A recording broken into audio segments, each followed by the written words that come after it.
Good morning, and how is everybody this morning? I just woke up and I'm literally getting ready to go out. I'm literally not wearing pants, nothing below like my thighs because my sweater just barely covers my thighs. But I'm so glad you can't see it, but it's hilarious and you just die laughing if you're in the room.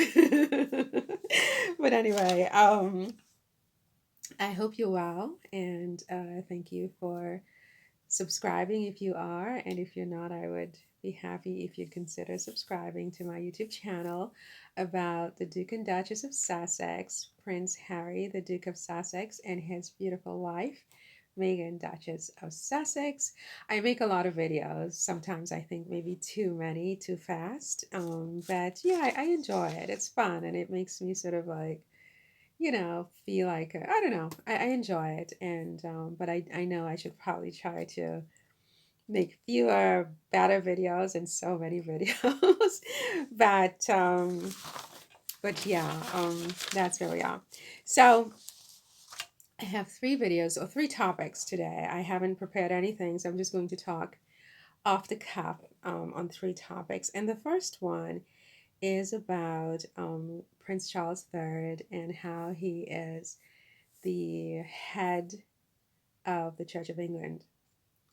Like I said yesterday in my previous video yesterday, my friend from Connecticut, she pointed that out to me. I didn't really think about that, and I haven't double checked it. I should double check it, but I believe she's right that the monarch, the British monarch, is the head of the Church of England. And as I was saying yesterday before I was rudely interrupted, um, as the head of the Church of England, sort of like the head, like the Pope is the head of the Catholic Church. I mean, I think the king or queen of the British state has a heightened responsibility and a unique responsibility to show an example of Christian love and tolerance and forgiveness to the British people and to the rest of the world, the Commonwealth, and the global society as well.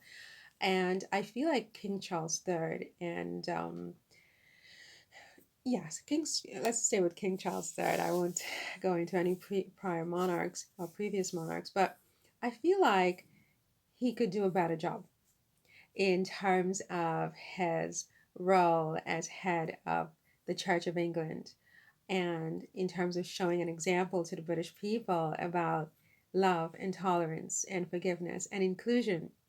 And I think that his silence in this whole situation with his son Harry and his daughter-in-law Meghan and his failure to give them their titles and so on and so forth, I think is a very poor reflection on the monarchy.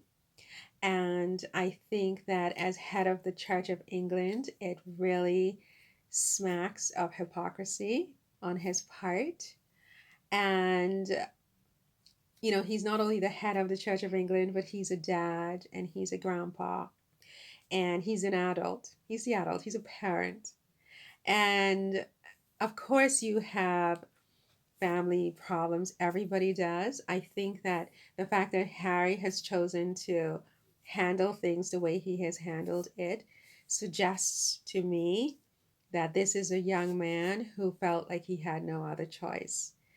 And family dynamics being what they are for all of us, I think that as the parent that and his own Harry's only surviving parent, that he has like a double responsibility even with his adult child to let him know that he's loved and he's forgiven, he's included, he matters, he's important, he's equal to all of his other siblings. I think because of the unique nature of this family as being sort of royal family and monarchy, you have this hierarchy which is already problematic for a family dynamic. I think if he had had three children or four children, it would have been easier for Harry, but he has two children. And so you cut that in half, and one of the children is important, he matters, he's the heir, he gets everything. And then you have this second fiddle chopped liver over here who feels that, he's just not equally loved, equally appreciated, equally important. And, that's a family issue more than it is an institutional one. And I don't think that Prince Charles, as a father, understands that or is sensitive enough to that dynamic, what Harry is feeling. And I think because he also holds this unique position as head of the church, he it's even more jarring that he fails to understand the need for him to be more responsive to his son.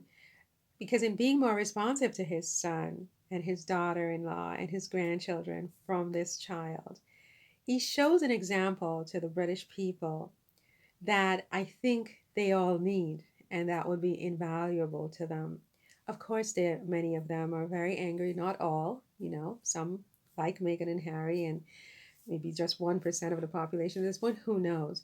But I think that the silence of the British royal family, the British monarch, King Charles III, Prince William, all of those high-ranking um, people in the British royal family, their silence definitely encourages the British people to continue with their hateful ostracism of Meghan and Harry. And it is totally unchristian. It is totally unloving. It's unforgiving. It's horrible. And I put a lot of this on King Charles III as the sitting monarch, as the head of the Church of England. He needs to understand that he has a unique responsibility, he has a special responsibility, he has heightened responsibility to show the right example to the British people and to the rest of the world, and to his children, right? His children are, you know, his children, and they should be equal. And unfortunately, they're in this situation because they're in this, hierarchical um, monarchy, royal family, whatever, that their equality is not so apparent to everyone. And it is incumbent on the parent to make sure that these children know that they're equal in his eyes. And I don't think Harry feels that way. And even if Harry acts out, and let's say we all say that he overreacted by leaving the royal family, I think that should have been interpreted by his parent, his living, surviving parent, King Charles III, as a cry for help, as a cry for, um, just, Dad, I'm hurting here. Dad, I need you to understand. I'm not happy. I'm in pain. I'm hurt. My wife is hurt. We need you to hear us. We need you to see us. Um, so I don't know. I mean, maybe King Charles III needs therapy as a parent, because there are certain therapies that I think certain parents could benefit from. But he also needs his clergy to speak to him, assuming they understand their role in the church, to get him to understand that the burden really is on him as the parent, as the adult, as the monarch, as the head of the Church of England, to reach out to his son Harry and his daughter in law Meghan and his grandchildren, and show the world, show his country, England, and the world, that he loves them and he includes them and he accepts them 100%. And you will be surprised how, over time, by showing the right example to the people in his country, that slowly but surely, most of them, not all, you're never going to get 100%, most of them will temper their rage and their hatred towards the the ostracized uh, pair, Meghan and Harry, and of course their children. So that's it for this one. It's about King Charles III and his responsibilities as head of the Church of England to reach out to his son Harry and his daughter in law Meghan and to show the right example to the British people and to the rest of us in the world about Christian love, forgiveness, inclusion, and things like that. So, yeah. Now, I'm not a preacher, okay?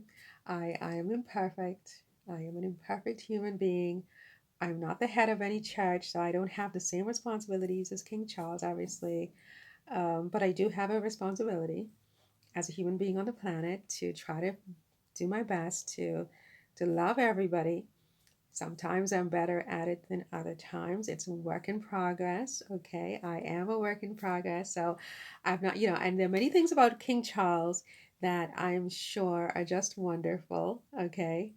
Especially when he break dances. The cutest. He's the cutest. So I don't hate him, but I am very disappointed. I'm very disappointed in him, and I would like to see him do better.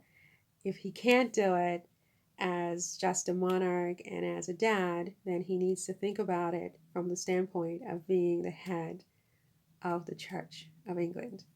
Okay, so that's it for this one. See you in the next one. No, I'm not wearing pants. It's so fun.